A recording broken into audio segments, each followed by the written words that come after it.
But this was my plan B. And now this was gone in an instant. You know, the moment you said that was the moment that my faith ended, or really, that I realized my faith had ended.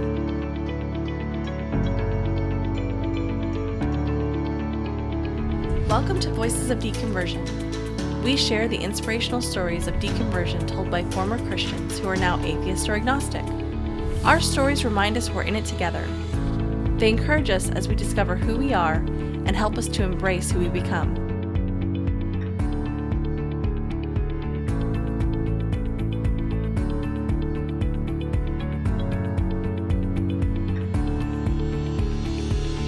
Welcome back for this week's episode. This is part 2 of Chrissy's interview of me about my story of deconversion from Christianity. We left off part 1 as I was just entering Trinity Lutheran College. Chrissy and I were married with 2 very young children, and I was on what I thought to be a solid path, earning my bachelor's degree in biblical studies so that I could become a pastor. We pick up the story as I'm beginning to learn new information about the Bible and how various denominations in Christianity interpret the Bible differently. I hope you enjoyed the interview. So some things that kind of I started to learn was things like, you know, the names of the books of the Bible, like Matthew, Mark, Luke, John. There were never titles on those letters. They were named later. You know, we think this disciple or this follower of Christ wrote this book, so we'll call it Matthew or Mark or whatever. So there were never names, so that's been added, you know, and so I thought, okay, that's kind of odd, you know, because the Bible I have has names of every book, you know. Mm-hmm. So to think that was added later seemed kind of odd to me. So I'm thinking, this is weird, you know, this is odd that, like, you know, I thought the Bible just existed. I had never thought about how it came together, nor had I thought about how theology or these Christian beliefs had been formed. Mm-hmm. You know, you just think it is what it is, and you just believe it. This knowledge begins to change the way I look at the Bible. Yeah, like on top of realizing that our fundamentalist, you know, beliefs about the Bible were faulty and deciding we're going to use birth control. And then on top of that, you're learning how the Bible is not, you know, written by the hand of God the way that you thought it had been. Yeah, and Christianity kind of evolved. Mm-hmm. I mean, it truly evolved. It became something different over time. Mm-hmm. And I don't think that biblical scholars or Christian historians would disagree at all with that. No. It changed over time. You know, and learning that was an eye-opener for me. The other thing that opened my eyes was I read this book about how to interpret the Bible, and it, of course, gives various views because there are various viewpoints in how to read the Bible, and one of them is the one we grew up with, which is inerrancy. You believe that the Bible is word for word, you know, God's word, and it's literal, and we take every verse to mean what it says. This story of Noah's Ark happened, literally, the way it says. The snake talked in the garden, all that all happened. And then, so what was a revelation to me was many Christians from mainline denominations like Episcopal, Lutheran, Methodist, forgetting some, but mm-hmm. those mainline denominations, Presbyterian, they, a lot of times, not all the time, but some of them believe that it's more of allegory or myth or a good story, you know, a moral story. And so they don't believe a snake talked, but they believe that you should take from that God's lesson, which, mm-hmm. you know, what is God's lesson there? It's that man sinned. You know, the point of the story is that man made a sinful choice, and because of man's sinful choice, it separated him from his creator, which meant that there needed to be, you know, something that could bridge that divide, you know, and that's why death came into the world. So rather than believing a snake actually talked, it's a story conveying a message. Mm-hmm. And they still believe it's a divine message. They just don't believe literally that snake was speaking to Eve and getting her to eat the fruit. I remember you coming home from class and telling me about, and I remember being completely scandalized by it, but you were telling me that you were learning Hebrew, and you were learning about how it was not a written language and how information was passed down through allegory and story, how a lot of different languages throughout history that have not had, people have not written to communicate. I don't. Yeah, right. It's There's a an term oral for it. oral Oral tradition. tradition, yeah. So I remember you were saying some of the stuff in the Old Testament, it may not be true. It may have just been a story that was written to teach a lesson. And I remember being completely scandalized by it. And at that point being like, okay, what is he learning? Yeah. What is going on? Yeah. Yeah, and for for me at the time, it actually got me really excited because I had been so, secretly embarrassed by the stories of the talking snake, or there's a donkey that talks in the Bible. Jonah and the whale. Speaks to, I think it's Baal's donkey or Balaam or something. Yeah, Jonah and the whale, like literally a man lives inside of a fish for 3 days in the belly of a fish and hangs out there for 3 days, and then the fish spits him up. And I'm not trying to be insulting to people who believe that. I mean, that because I believed it, on faith, and that's what I think any Christian who believes that today would tell you. It sounds ridiculous to them, but God says it happened, so they believe it. So anyway, but that bothered me secretly. I would never admit it, but it bothered me to have to believe things like that. To finally be free to say, hey, I can still be a Christian, but I can be a Christian in the way that makes more sense to me. So I can be a moderate Christian who says, yeah, some of those stories in the Old Testament, they didn't happen maybe the way that they say they did. These might have been stories passed down for hundreds or thousands of years and finally got written out. So they may have changed over time. So the specific words used, or the literal, interpretation of the story actually happening, not important. What's important is what's the moral of the story? Why did it get passed down? And so that became exciting to me, that I could, believe I could still be a Christian and not have to believe some of that stuff. But it didn't end there. So I remember it just kept progressing. Like, you just kept coming home with more and more explanations of how the Bible was not a divine book. And you kept getting more and more information, and you kept finding, scripture after scripture that was likely added later, or right. And you'd bring the stuff home, and I remember you being excited about it, and it was just really upsetting. So the story about the angel stirring the water, that is in the Bible, and I've heard, sermons preached on it, and it's a miracle story, just like many of the other miracle stories in the Bible.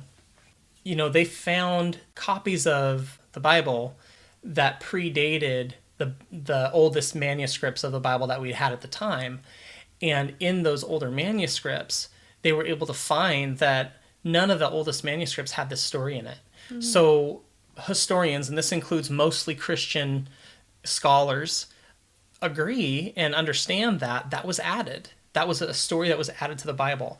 And you can even open your Bible, even like in a conservative interpretation, the NIV, and you can see this story and then other stories, like at the end of the story of Mark, or the end of the book of Mark, there are little captions that say, this story does not exist in the earliest manuscripts. And I just glossed over that growing up. I didn't really know what it meant. What it means is that not just the angel stirring the water, but the snake handling verses, I think actually post-resurrection Jesus, in the book of Mark, I think it's after he's died on the cross, there's a section, kind of important, about the resurrection, and I think it was the women finding him at the tomb, or finding that the tomb was empty. Those things had been added. And so for me, what that did was it made me wonder, okay, so if for hundreds of years Christians read this story to each other and believed this story, and it kind of fed their faith, and it kind of, it drew them closer to God, and it was his holy word, only to find out some monk, maybe well-meaning, maybe not, added it, and it was never in the original Bible, that was problematic for me, because now God's word is not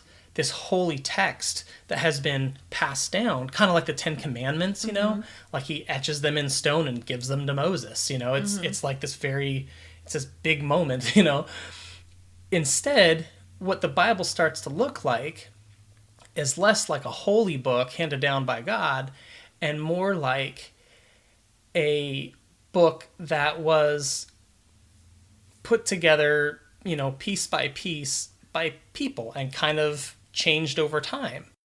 Christianity looks more and more like a religion would look if people created it. Wow. So it looks less and less like this static, never changing, God is never changing. God is the same forever and always, right? Mm-hmm. That's what the Bible says. And so I assumed his book would be the same. It would be given to humanity, and he had it written the way he wanted. He did it right the first time, but turns out, maybe not. And things were taken away and things were added. So these stories get added to the Bible, but not only were stories added to the original texts that we have, but we also have enormous, entire books of the Bible that used to be in the Bible that all Protestants just took out. They just took the books out. They didn't believe they were God's word. If God, for 1,500 years, the first 1,500 years of Christianity, if for that 1,500 year period, every single Christian on the planet believed all those books in the Bible were God's word, and they lived their life by it and preached sermons on it and got their morals from it.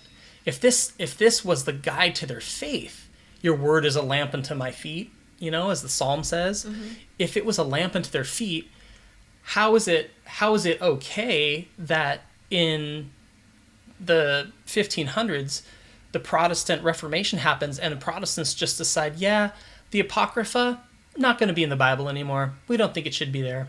So now you have Catholics with one Bible, Christians with a different Bible. Or you have Catholics with one Bible and Protestants with another Bible.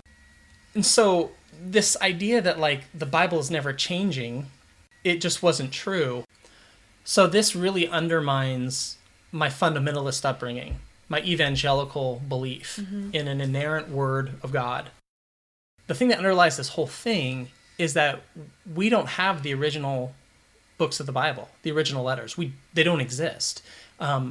All we have are copies of copies of copies. We don't even have the copies. We have things that were written years later, copied years later. So if we don't have the original texts to look at what they originally looked like, all we have are things that were copied years later. And because we already know that scribes and monks and Christians in the past have added stories, and Christians of the past have taken away stories, the Bible has changed over time. So we don't really know what the Bible originally said.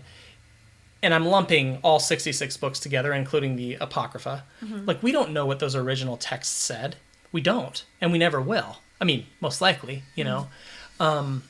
So we're guessing at the stories of Jesus. We're guessing at the theology of Paul. We're guessing at the Red Sea and Noah and Genesis. Mm-hmm. And everything that's in the Bible, we don't really know if that was what was originally there. So that, to me, is what ended up really undermining my faith. So it was a short step from, maybe I can interpret the Old Testament as allegory and myth, to, well, what about the miracles of Jesus? What about him turning water into wine? What about him walking on the water? What about him healing people? Are these just stories too? Was he just a great teacher and people wrote these stories about him later? It kind of destroys any idea that the Bible is holy and perfect and inerrant. Mm-hmm. It's clearly an evolved book, and it changed over time. Books were taken away and things were added, things were subtracted. And so that's where, when I started to talk to you about well, what do we know about Jesus? What do we really know? Mm-hmm. What do sources say outside? That's when things kind of changed. Yeah. I think for me, big, in a big way. Mm-hmm. Well, one of your questions is who did you confide in? And I think, was there anyone besides myself that you were talking to about these issues or these questions or what you were learning? Well, it was in an academic setting, so I could talk to various students or teachers, professors about these issues on an academic level. I had one friend that I talked to a lot about various things, in the Bible, and this is jumping ahead a little bit, but later he would find out that I didn't believe in God anymore, and he was the first person outside of you, and so he was really the only person that I would talk to about that issue. Mm-hmm. But it wasn't super safe to talk openly about it with him because he was still a Christian and Mm-hmm. probably wouldn't quite understand where I was coming from. So I had to, I was guarded. You had to filter Yeah. what you were saying.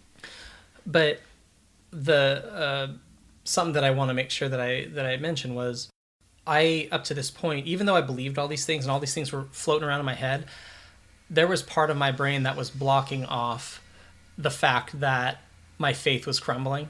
Mm-hmm. And I don't think I was allowing myself to really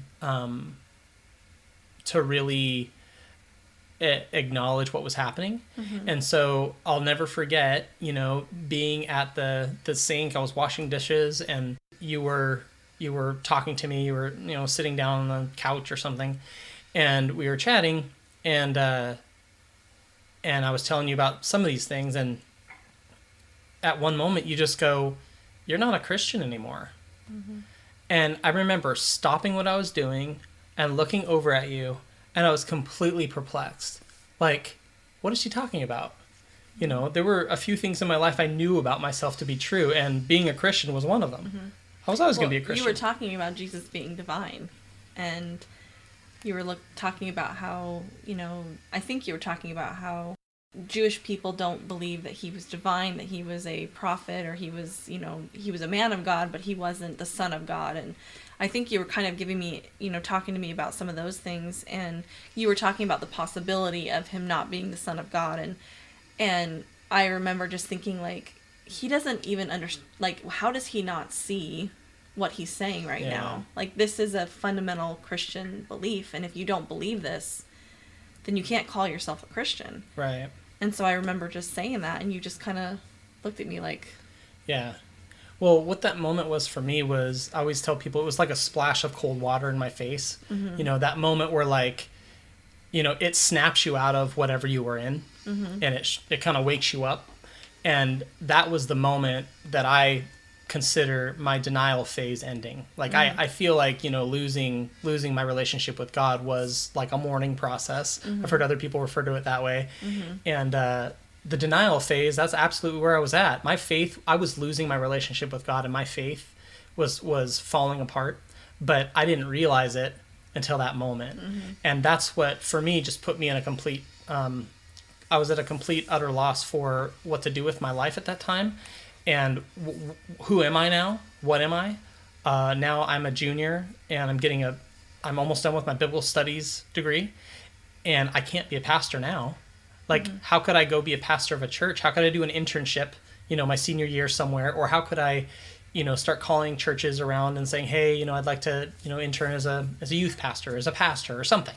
I can't do that now because I don't believe Jesus is divine. I don't believe he's God. So how can you do that? Mm-hmm. And so it was truly an identity crisis for me because it's who I was. And as far as everyone in my family knew, I was still a very, very strong Christian. Mm-hmm. So I had no idea what I was going to do. I mean, you can speak to how you were feeling, but we had 2 kids and thousands of dollars in student loan debt and a degree you couldn't use anywhere else. Yeah. And so something that I thought of recently that I feel like really sums up how I was feeling at the time is like, this is where I think also football kind of plays an important, it's an important like precursor to what was happening. It kind of sets up for why this was so devastating for me. So not only had I lost my dream as a child and what I really, really wanted to do when I was a kid, and not only was that devastating for me, but this was my plan B. And now this was gone. Like in my mind, it was gone in an instant. The moment you said that was the moment that my faith ended, or really that I realized my faith had ended. And so what that was like for me, I guess like the best analogy I can think of is, if my life was walking through, a forest and there was a clear path for me as a child, that was football. I was on this path. It was going to be football. I was going to do that. And I loved it. And I knew it was on the right path. And this was my purpose in life and what I was going to go do. And then I come to a fork in the road, or the path changes, right? It turns. And I think, okay, not where I thought the path was going to go, not where I want the path to go, but I'm going to be a pastor now. So I follow that path and I'm, okay, this feels right. I'm always going to be a Christian. It's a solid plan for my future. And then it's like I'm walking down the path, and all of a sudden I stop and I look down and there is no path. Mm-hmm. And I look around and I'm in the middle of the forest and I don't know what direction to go. Mm-hmm. I mean, everywhere I look, it's just as far away. I'm lost. I don't know where I'm going. I clearly was never on a path, but I just thought I was. Mm-hmm. You know, it's like everything disappeared for me. Every sense of where I should go with my life, who I was as a person. And now I've got 2 kids and a wife with me. Mm-hmm. And how are we going to get out of this? Mm-hmm. So to me, that maybe, you know, that's just the way that that's just one way that I kind of thought about the whole experience. But yeah, no, it makes sense because, and I remember that being really a scary time too, because we had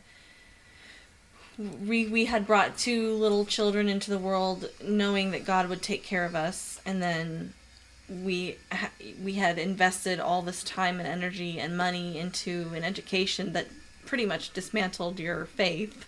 Mm-hmm. And then there was no other, I mean, I wasn't educated. I had a high school diploma and a few college classes, you know, and so mm-hmm. I didn't see and then, you know, any job I was supposed to take would have just been minimum wage. I wouldn't have been able to make enough to even pay for daycare. Right. And so it was really a scary time for both of us. Yeah. So was there anything throughout all of this, all these doubts, that kept you believing in God, or kept you, what kept you in that denial phase so long? Well, even when I think I believed maybe Jesus wasn't divine, even when it was around that time, it probably was a little before that time, but I remember kind of hanging on to the resurrection story and thinking, okay, well, if, you know, after this event happened, you know, all of a sudden people were saying that Jesus had risen from the dead, I was kind of convinced by the idea that, like, well, if he hadn't risen from the dead, people wouldn't have been responding that way. But one, the source for that information comes from Jesus's followers. And 2, no other historian in that area writing about that, and that was a Roman, like, province, or it was, like, controlled by the Romans at that time. And they were very prolific in their writings. Mm-hmm. None of them wrote anything about, you know, like, this guy came back to life, you know. So I was convinced by the resurrection story. I was kind of hanging on to that, like, well, maybe something happened that day. Maybe there was something significant that occurred, and maybe he did rise from the dead. And that's why all his followers went from being totally distraught to completely hopeful and proclaiming that he'd risen. But in talking to a professor, he was talking about how, you know, Muslims believe that Muhammad went up on a winged horse and mm-hmm. into heaven, and they're convinced of it, and they would tell the world about it. And so how is it any different? Mm-hmm. You know, it's just another miracle story told by people who want to believe that story mm-hmm. to other people to convince them to believe that. You know, it's not really an objective source of truth, and it's just like a lot of other miracle stories. So that kept me holding on for a long time. Of course, it was really hard to give up, like, praying. I prayed every day, and I would have this urge to pray while I was driving in my car, or when I was by myself, or, you know, if I wanted to thank God for something or confide in God about something that was difficult that I was going through. I would have that urge, and I would just think, like, he's not there. Like, mm-hmm. I want to talk to him, but he's not there, you know? Mm-hmm. So that, I guess, that missing that personal relationship, that really close relationship, it's like a friend dying. I mean, it's mm-hmm. like having your best friend die, you know, because he was that to me, mm-hmm. you know? And so, yeah, that was kind of those things, those feelings and those things were keeping me hanging on. Yeah. Besides what you've already mentioned, was there anything else that was difficult during this time? Yeah, actually, there was a lot. So not only did the things I mentioned about praying and my relationship with God, and just being completely at a loss, like lost at sea, like I have no idea what's going to happen with my life now. Like I don't know what to do. But now the stakes have been raised, and everything's on the line now, and I have no idea what my next move is. Like our next move, mm-hmm. you know, I have no idea where our lives are going at this point. So the other thing that was happening, and I think because of the depression and because of the stress of just our lives, because we were living on campus, really low income. We were both still working part-time jobs while I was going to school and raising 2 kids. So it's not like, it was hard. Life was just hard in general at that time. And I was having all sorts of cognitive problems. So this carried on for several years. Every once in a while I still have a moment like this, but it was so severe. I'd be in class, and I mentioned this in my interview with Kristen Hovitt, when she was talking about stuff she was going through, and somehow it came up, and I just mentioned that I'd be in class and a professor would ask a question, and I would think in my mind, or they would say something, and I would think of a question, and I would think, I want to know the answer to this. And so I'd raise my hand, and either right when he'd call on me, he or she, or, a few seconds later, I would completely forget what I was going to ask. And that sounds normal. Everybody gets forgetful. Everybody forgets things from time to time. But this was different. This was like, I told Kristen, and when I talked to her, it was like an Etch-a-Sketch. It's like someone just wiped it clean. Just all of a sudden they moved that little thing and it wiped it completely clean. And I had not only could I not really remember what I was going to say, I couldn't remember anything close to what I was going to ask.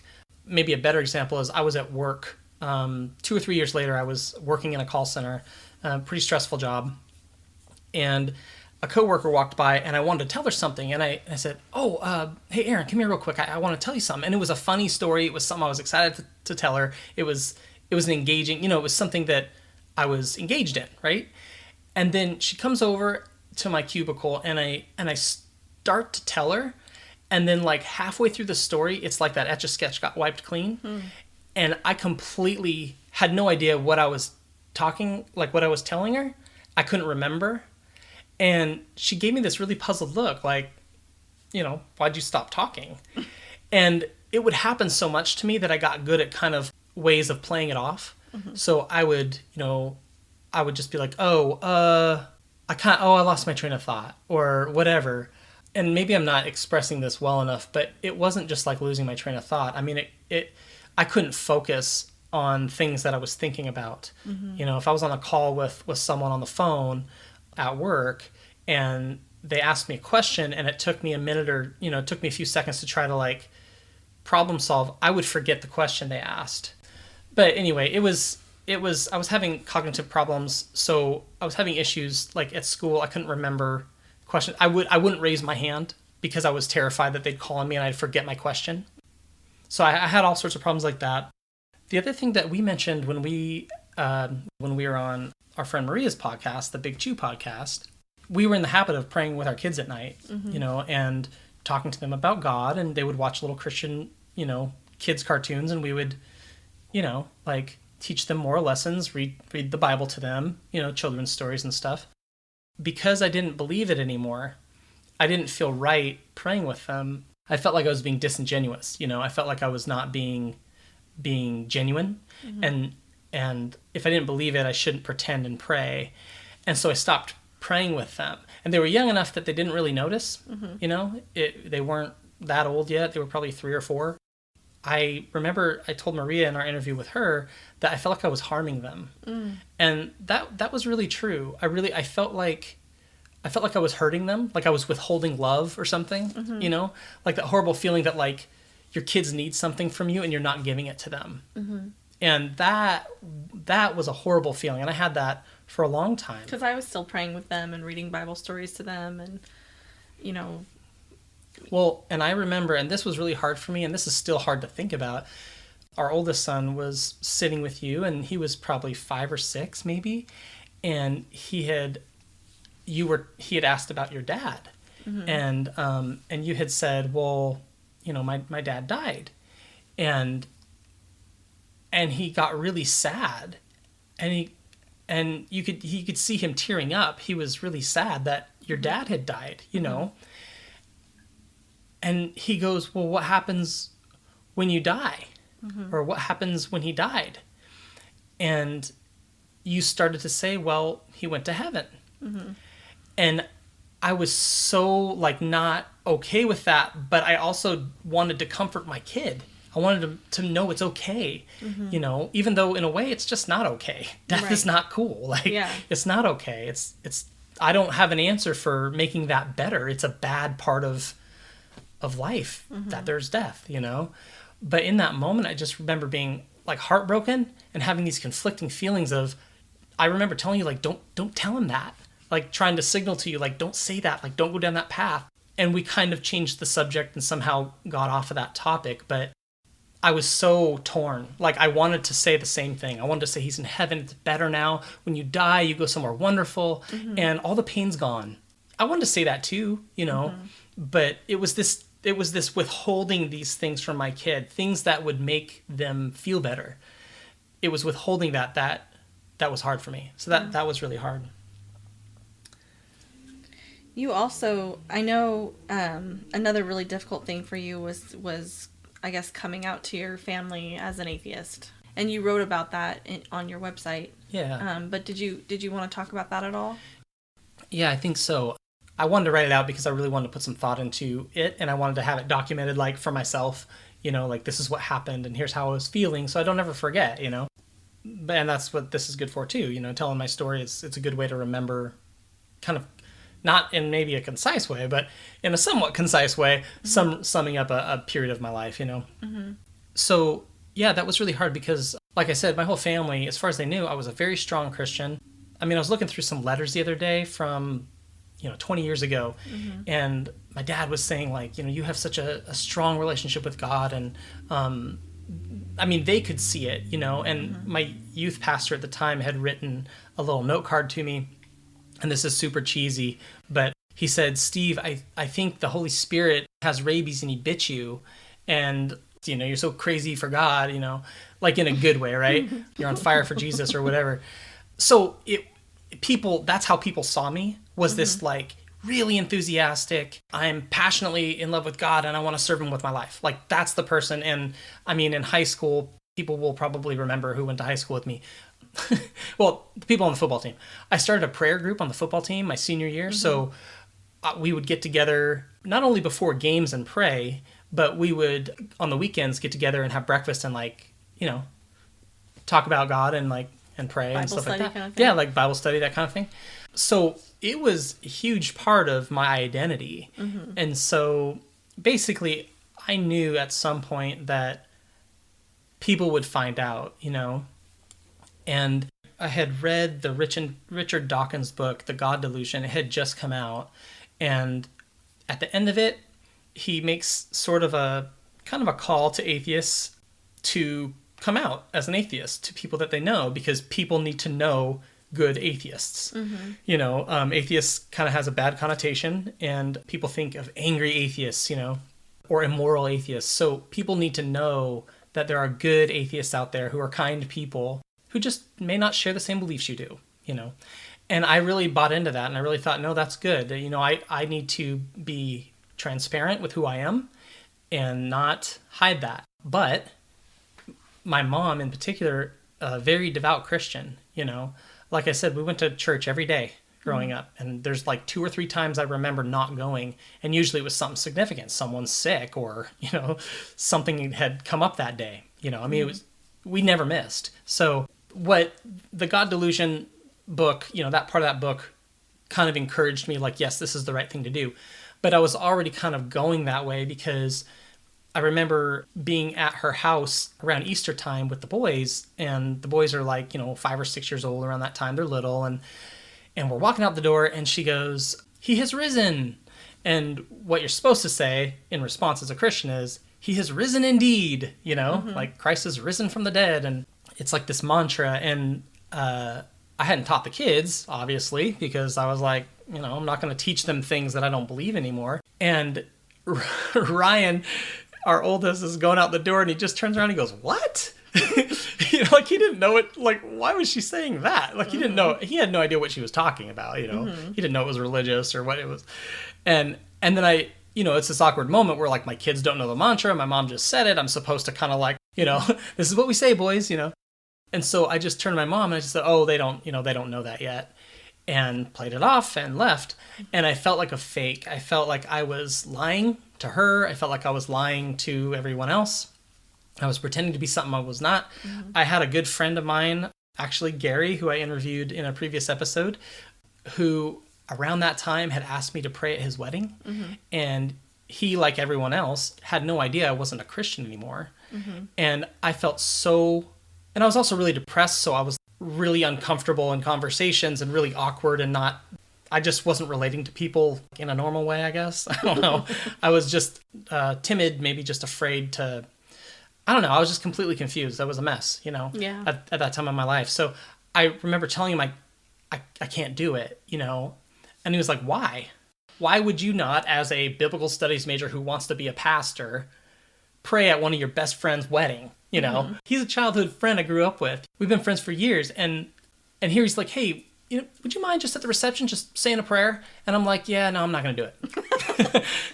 And I didn't say it like that, obviously. But, that may have been how he took it. Like, why would you not do that? And I could tell, maybe he wasn't hurt. But I perceived him as being, like, his feelings were kind of hurt. Like, why wouldn't you pray?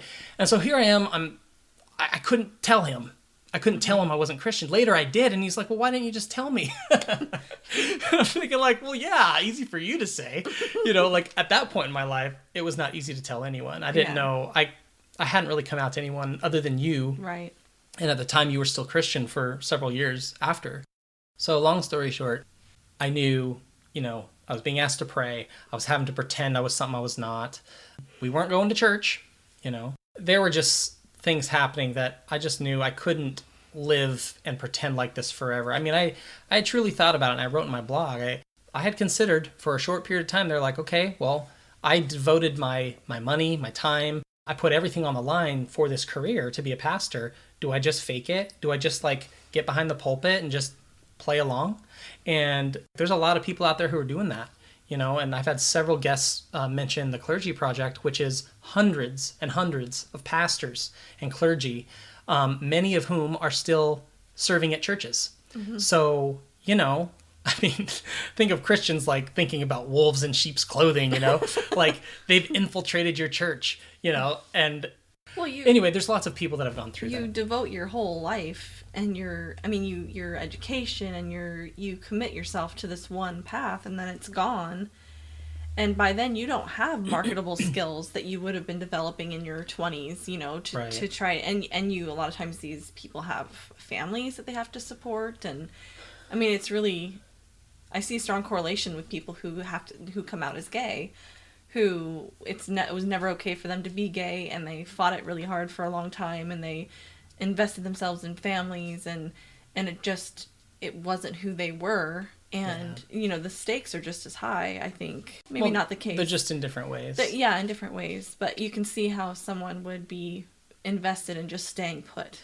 Yeah. And just pretending. Just going along with it. Yeah. Because the cost is really high. The cost is really high, yeah.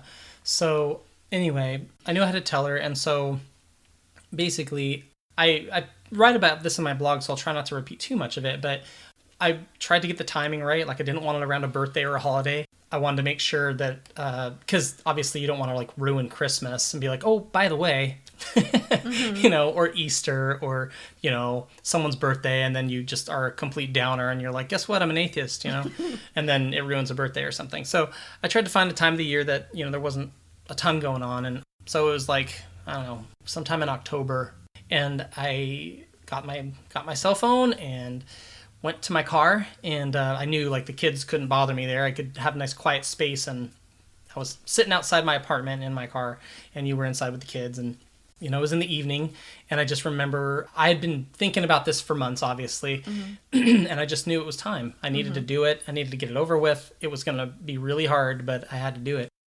I'm sitting there in my car, and I just knots in my stomach. I mean, just so nervous, and the butterflies and just everything was so intense. And I just remember calling her and her answering in like the happiest mood, and like just that made it so much worse. Anyway, she answered in like a really upbeat tone, like hey Steven. And she often would be watching her favorite TV show or reading a book or something at that time of night, on the weekend.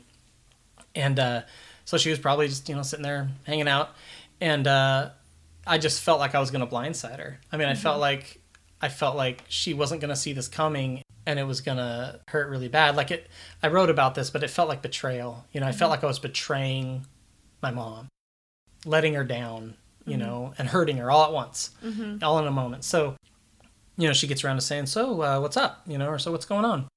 And I was just, how do you broach this subject? So I just started saying, well, you know, some of my views about Christianity and the Bible have changed. And then her tone changed, you know, her tone switched, and it was concern, you know, and it was, well, what do you mean? And that's when it got intense, you know, like she knew something was wrong. Something was off. And I didn't know how to say it. I was just like stumbling over my words and kind of fumbled around for a while, and then eventually just got around to saying, I don't believe in God anymore. As gently as I could say, you know? And, you know, what she said, I'll never forget. You know, she just said, Stephen, you're breaking my heart. And she was in tears. And it was breaking my heart, you know? One thing I was going to just mention is, you know, you hadn't come out to anyone else really, right, like close to you. And it seems like you sort of jumped in the deep end, you know, like of all the people you could have picked to kind of come out to. And right. So why did you feel like you needed to tell your mom more than anyone else? Or did you feel like telling your mom, your dad would find out? And yeah, like, I know that like she was the one like I would go to for my theological questions growing up. You know, she talked about theological issues, I think more so than my dad. My dad was a great example of a Christian in many ways, you know, and he served at the church as an usher for years, and he was so consistent and dedicated, and he helped out with some of their programs and with the kids programs, and you know, that was kind of his role and what he did really well. And what she did was oftentimes have these talks with me. And so I just felt like if I'm going to break the news to the family, because once you tell one family member, everyone's going to find out. And I just felt like she needs to hear it from me, because it's going to be a complete shock, you know?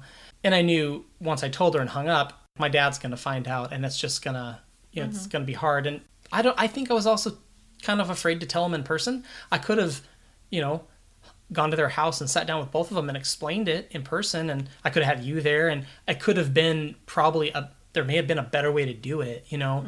But like I said, I was really depressed at that time too, so I don't know that I just wasn't comfortable with this discussion, and but I knew it needed to happen, and that was probably the easiest way I could do it, was just to call her on the phone. So I think that's probably why, just because of the kind of the role she played in my Christianity growing up. So once I told her, she asked me some difficult questions about why, and I gave her a fairly academic answer, because for me, although there was a ton of emotion wrapped up in it, what I was focusing on a lot was just the issues with the Bible that I had, and so I was giving her that kind of response, and sure, it didn't help or make it better for her in any way, but it was a very short period of time, and then she was clearly, you know, upset by the conversation, crying upset, not angry, and just said that she needed to go, and we disconnected, we hung up. And so it was very, very short, you know, once I had said I didn't believe in God. But that was really, really hard. And then the next morning, I was speaking with my dad on the phone. I don't remember who called who, but he was in tears the next morning. And they had been, he said they had been up all night talking about it, all night. It's not an exaggeration to say that it devastated them. You know, it devastated me in one way, but it devastated them in another way. And yeah, so that, I think, what was hardest, I mean, obviously I mentioned a ton of things, but that was one that was really difficult. During this whole time, what was the most helpful for you when you were going through all this? I think studying it more and learning it more was helpful. So I was reading books like The God Delusion, and Bart Ehrman has books. He's a biblical scholar who's an agnostic, and he's written many books on the scriptures. The book that I had read was called Misquoting Jesus, and it was all about how the Bible came to be, you know, and it really supported a lot of the information I'd been learning, and really, you know, kind of reinforced that was, that was true. And I read a little bit of Bishop Spong, who's a very liberal bishop in the Episcopal Church and author. And so these books were helping me, like at that time, we didn't really get on the internet all that much. I mean, there wasn't really Facebook at that time. No, there wasn't. And there wasn't a lot of this, the social media at all. So I really just had the books that I was reading to kind of comfort me. I didn't know of any groups. For a period of time, I did go to like a Unitarian church once or twice, and I couldn't get into it for some reason, so it didn't really feed me in that way. I mean, ultimately, I think what helped me, there were a few key things. It was eventually getting help for my depression, going to therapy and getting medication because I needed it, or I need it, and finding a group, a Sunday Assembly group that we connected with, who were most of them fellow non-believers, atheist, agnostic, there's a Muslim person that comes. There are people who come that, may not be strict atheists or strict agnostics. They might have, like there was one person that still had kind of a Christian belief, but they would come. So, but it's really it's church for people without church. I mean, essentially, it's just a community, to be honest. It's just a group of people who have similar beliefs that you can just hang out with. And for me, that community was really important. And I feel like I finally started to get healthy and finally started to feel more comfortable in my own skin when I started to hang out with more people like that and connect with people like that. And then, of course, social media online is great. It's been a great way to connect with like-minded people and feel supported and feel like you're not alone. So that helped me a lot. Good. Do Christians misunderstand the reason that you're no longer a Christian, like the people that you have talked to? It's a funny question because I don't know that we always know as atheists what people are thinking. We know what we thought when we were Christian and what other Christians were saying when we were Christian. When I was a Christian, if someone's an atheist, it's because they want to live a sinful lifestyle, or they're angry at God, or they're defiant. It's, I'm not going to believe in you, God. I'll live my life the way I want. It's a selfish, kind of self-righteous, it's an arrogant attitude. Well, it's really easy to blame people like that. It's really easy to point a finger and say they're wrong. The person who maybe is angry at God, maybe they have a reason and you think, well, you're just not trusting in God. I mean, these are things that I thought when I was a Christian. And then the people who were hedonist, sinful lifestyle, and they didn't want to, follow God. So I don't know. In the Christian mind, you want to find a reason behind people not believing. And you want to be able to pinpoint. But it can never be there's a problem with my faith. Right. It always has to be a problem with the person. Yeah. Yeah, which is sad. I mean, I think to more directly answer your question, when it first happened, because I've only talked to my parents a handful of times about it, but when it first happened, I remember my dad telling me that he thought it was a phase. That I was going through a phase. So I've also had, in referring to me saying like, well, are you writing off God? Both the idea that I just wrote God off, like just casually, like, nah, I don't believe that anymore.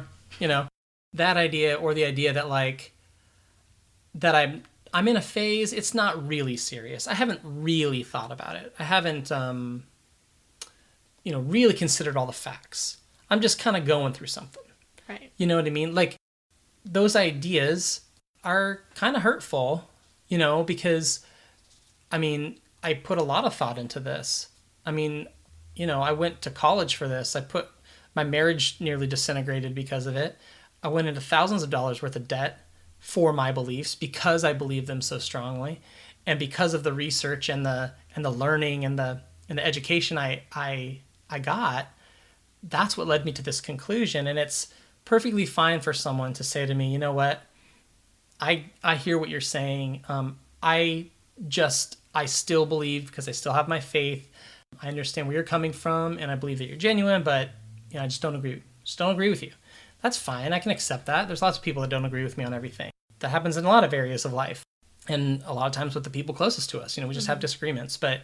And like you said, I don't think Christians can say, well, it's a problem with the faith. There's an issue with the Bible. There's something that about the Christian message that doesn't hold up. This idea that we're flawed, that we're bad, and that we need saving, versus we're inherently good. And yes, we have our flaws, and yes, there are bad people, and there are bad things that are done, but but most of us are genuinely good, from the start, not horrible, So anyway, yeah, Christians can't, I know it's hard for Christians to acknowledge that, so they can't really acknowledge their, that their faith might be the problem, or that Christianity might be the problem. But yeah, it can be hurtful if someone believes that, I'm just casually writing it off, or if I'm just going through a phase and I haven't really thought it through, that kind of thing. Yeah, that's I think the worst of it. The other one too is they must not have been a Christian in the first place. And I've never heard anyone say that to me, but I know that's what I thought about people who, like, if they really knew Jesus, they never would turn their back on Jesus. Yeah. Like, I mean, not only will they burn in hell for eternity, but they really must not know the love of Jesus Christ if they could ever turn their back on him. Right. And I loved my friend Robert, who I interviewed in, I think it was episode 4 or 5, somewhere in there. I loved his response to this because he quoted Dan Barker. Dan Barker has said, if I wasn't a Christian, no one was. Yeah. And I love that because if anyone was ever a Christian, I was a Christian. I was in that group for sure. 2 kids to prove it. If you were to poll the people in my life at that time and ask them, do you think he's really a Christian? Guarantee you it'd be a unanimous yes. Right. Yeah. So anyway. Yeah. What about you stayed the same after your deconversion? I think the thing that's true about me and that I learned about myself is I try to be honest with the information.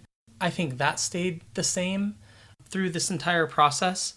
I'm also a very passionate person. I heard another guest say that and about themselves, and I would say that about myself. I think, with football, I was all in. I mean, everything was devoted to that.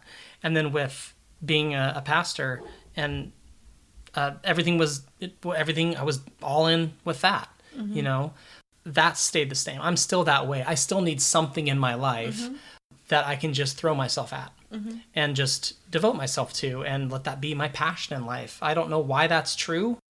I've thought many times how envious I am of people who are happy just getting up, going to work, coming home, getting up, going to work, coming home, and just, that's cool. And then they play on the weekends, or they, rest on the weekends or whatever. They're happy with that. And I need something in my life that I can, I guess, like a hobby or an interest that really fires me up. I need that. So for me now, it's the podcast. But for many years, I didn't have that. And it was hard. And I think that contributed to my depression somewhat because I didn't have anything to fight for anymore. I didn't have anything to run toward or devote myself to. You're a very driven person. Yeah. So that's still true about me. I'm driven. Obviously, I've learned a lot of lessons from this whole thing. But that would be what I would say is those things are true about me still. I try to be honest, and I'm just a very, very passionate about, I guess, the things that I'm interested in. I can attest to that. When you think back on the Christian you, what do you think about that person? He genuinely, went after his dreams, and he genuinely, I engaged with Christianity and with the Bible in an honest, genuine way, and if it was truly from God, then I was going to believe the whole thing. Like, I'm not going to just take the parts that I like and disregard the rest, And when I think back on the Christian person, I just think I was trying to do my best. I was trying to be the best Christian I could be. What do you like best about being an atheist? I think what I like best is it really opened me up to the world around me. I've said this to many people, that just opened up the world to me. Like, all of a sudden, I could consider evolution and geology and the actual age of the Earth and the science behind those things. And I could actually listen to those scientists. I could actually read those books and take in that information without having that Christian filter where I say, well, these scientists are just trying to mislead us, or these are atheist scientists that are trying to lie to try to convince us, of something. I could just take in information, whether I agreed with it or not. I could take it in and I could think about it objectively and consider it. It's not threatening anymore. Right, it didn't threaten me anymore. And that became true of everything. Like, what's right for me? What makes sense? Am I hurting other people when I'm taking this action? Or is this some, so you can kind of, you're encountering the world is kind of brand new. Like, you're getting to engage with the world with open eyes and an open mind. And I really like that. I also like that I don't see people as their religion anymore. I don't see a Hindu or a Buddhist or an atheist or a Christian. I just see a person. And I think before it was very much this evangelical mission focused. I need to witness to my friends. I need to try to save people for Christ. I need to bring them to the Lord. I need to be a good witness and a good example to my Hindu friend and to my atheist friend. I don't have to worry about that anymore. I can just be me and accept my friends and family for who they are. And I don't care what they believe as long as they're not harming other people. It's not a focus of mine anymore. And I like that because that was uncomfortable as a Christian to have to, because you see people that way, the unsaved and the saved. Right. I mean, there's just two kinds of people, So I would say those are probably the things that I like best. Also, I mean, along those lines, gay rights, abortion, women's rights in general, the verses in the Bible that say, I don't permit a woman to talk, or teach, that women must submit to their husbands. I mean, these are verses that bothered me as a Christian, but now I can say, yeah, not good, and I don't agree with that, and I think it's horrible, I can say that now, and I can objectively look at someone who's gay and say, okay, well, like as a Christian, I would have said, nope, it's a sin, and it's a choice. Bottom line, God says it's wrong, it's wrong. No thought about it, no thinking through that, just, the answer is what it is. But now I can look at someone and say, okay, they seem to love the person they're with, they seem to be a good person. It doesn't seem to be something that they can help, so, okay, I guess I'm fine with it. Like, if they're not harming anybody, it's fine. So, yeah, being able to encounter the world kind of brand new like that. Yeah. I think a lot of people have said that. I think that's certainly true for me, too. Can you name one thing you've learned or experienced that you may not have if you were still a Christian? Yeah, I mean, I talked about evolution and geology, and I really got into geology in particular and really fascinated by the age of the earth and stuff like that. So that's one thing I learned. I guess one thing that I'm grateful for is that I can embrace being a human being with faults and all. There's no more guilt for not being a better Christian or for not being more sin-free. Trying to fight the sinful nature, like that battle doesn't exist anymore. I can just be me. We all have problems, and I, have issues that I deal with too, but I don't have to feel bad for having them. I just work on them like every other human being works on them. I just try to do the best I can and get help where I need help. And so the guilt that comes along with being Christian, I think it's nice to not have that, and to just... one thing I've learned, I guess, is just to embrace who I am, I guess, as a person. Yeah. Just the way I am, and embrace other people that way too, the way they are, Yeah. So when you think about your deconversion experience, what are you most proud of? I'm proud that, I mean, everything was on the line, not only my life, but your life and the life of our children, their futures. We had committed financially, tens of thousands of dollars for this degree, and my career path was set out. I'd already kind of been thrown off by, earlier in my life by not, things not going the way that I had kind of hoped. And so when this threatened my faith, when my faith was threatened, what I'm proud of is that I had the courage to keep pursuing the truth, no matter the cost, no matter, it was an immense amount to risk to pursue more information and to try to learn more and to try to be fair about it, considering everything that was going against me and everything I had to lose. I'm proud that I was just brave enough to keep going and keep pursuing it and keep being honest with myself. So that's what I would say I'm most proud of. One thing that I thought of is most people going through those classes that you took, they didn't become atheists. I think they were able to absorb that information, and they didn't look at it more closely. And I think that wasn't good enough for you. I don't, not to be critical of them at all, but I mean, that's one thing that I'm grateful for. You just were intellectually honest with yourself, regardless of what the consequences would be. Yeah. You were willing to modify your faith based on new information. And I think that's the essence of what an atheist or an agnostic is someone who's willing to look at more information. Yeah. I'm proud of you for that too. Is there anything else that we haven't discussed that you want to go over? No, I'm pretty thorough. No, yeah, I put a lot of thought into this, and no, there's nothing else. Okay. So, Stephen, you started this podcast for the recently deconverted Christian. What encouragement or guidance can you give that person? I think the thing I want to emphasize the most is that you're not alone, and there's so many of us out there and who've gone through this, and to reach out to others. Find a group, online or in person, that you can connect with like-minded people for support, just to know that there's others out there just like you. And there's a lot of us out there, and what we've gone through is significant, and we need the support of each other. So I would just say reach out.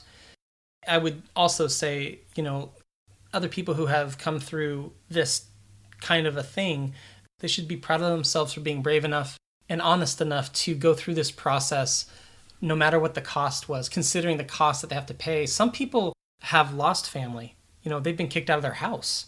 They've lost marriages.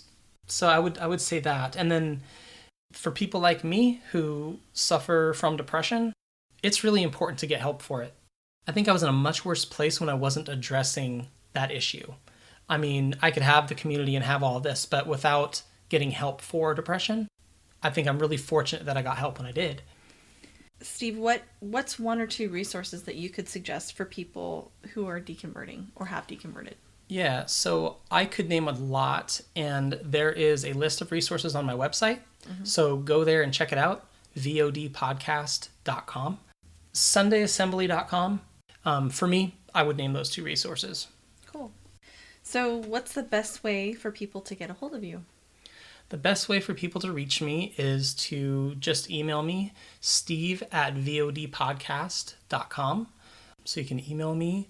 We're on Facebook, Voices of Deconversion, so just search for it. And on Facebook, and then on Twitter, it's @VODpodcast. So I'm active on Twitter, check it a lot, and then I'm also active on the Facebook page. So we engage that way too, so you can message me through Facebook as well. So anyway, yeah, those are some good ways to get in touch. All right. Well, thanks for letting me interview you today. Yeah, thank you for interviewing me. Yeah.